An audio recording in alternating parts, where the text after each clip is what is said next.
And what comes to mind, oddly enough, perhaps, but it makes total sense to me, when I think about naming, is the fairy tale Rumpelstiltskin.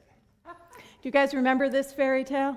So there's this a lovely young woman who has dreams for a better life. And in those dreams for a better life, where she gets to be queen and marry a prince and all of that, she is put to the test.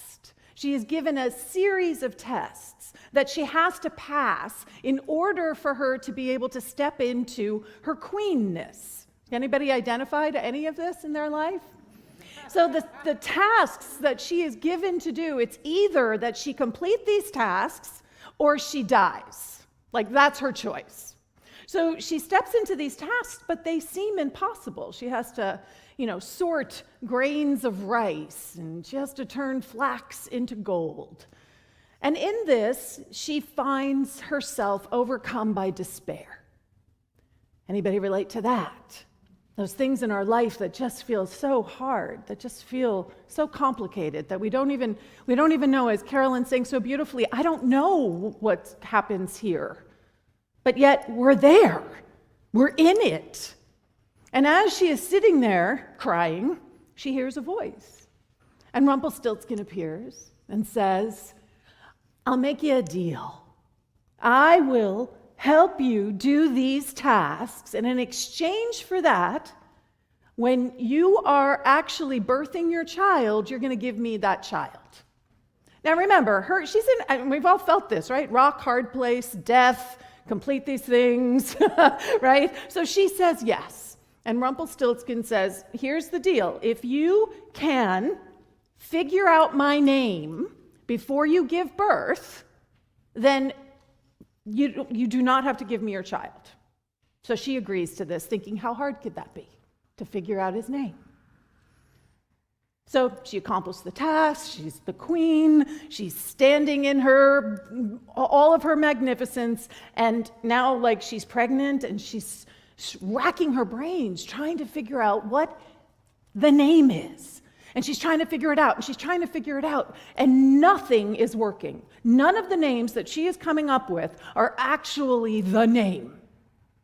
And so one day, very close to when she is about to give birth, she decides to just go wander in the woods to try to clear her head.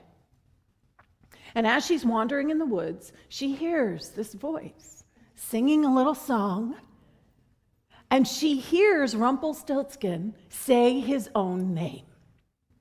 And she is able to tell him his name and complete the agreement and keep her child.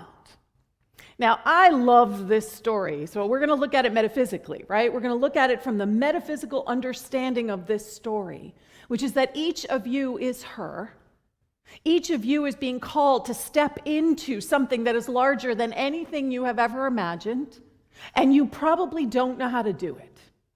And there is a part of you that thinks that there's some kind of a deal that has to happen in order for you to accomplish this.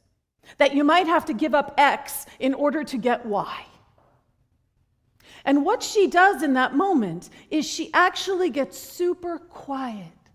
And she goes into the woods, which is another metaphor for going to the mountaintop, which is another metaphor for going to that sweet, sacred space. And while she's there, she hears everything she needs. She didn't have to figure it out. It wasn't something that was going to come from a mental activity. It was something that is there for us if we are willing to be still and listen. And when we are still and listen, and we are activated in our own divinity, there is no longer this or that. Everything is available to us. Infinite potential. So naming is so powerful. Can you feel how powerful it is just to name something? How many people in here have experienced a moment in their life where they didn't know what was going on, but the minute they were able to say, oh, it's that, all of a sudden they didn't feel as overwhelmed by it? Anybody in here experience that? Yes? So naming something means that we are no longer at its mercy. It means that it is no longer something that has power over us. It means that we get to stand in our spiritual authority, and we are the one who is empowered.